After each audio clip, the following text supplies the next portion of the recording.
Friends, মোৰ নাম শ্ৰী নিতাক্ষী দাস। মই নতুনকৈ ব্লগ খুলিছোঁ নিতাক্ষী ব্লগ বুলি। ভিডিঅ'বিলাক চাব আৰু লাইক কমেণ্ট দিব। মই আজি নিশ্চয় আপোনালোকৰ আগত ফাৰ্ষ্টতে এই তিনিখন কাৰ্ড হেপী নিউ ইয়েৰ। ফাৰ্ষ্টতে মই বিয়াৰ চিঠিৰে বনাইছোঁ এই দুখন। আপোনালোকে ভাল লাগে যদি লাইক কমেণ্ট শ্বেয়াৰ কৰি দিব। ফাৰ্ষ্টতে মোৰ বেষ্টিৰ কাৰণে বনাইছোঁ। নামবিলাক চাবনে মই কেনেকৈ লিখি দিছোঁ। Happy new year my bestie, I love U.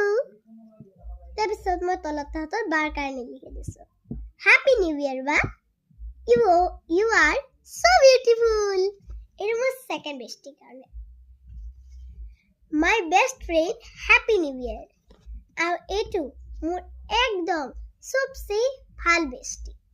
এইটো হ'ল happy new year Dikshita Rajbongshi, I love you 2020।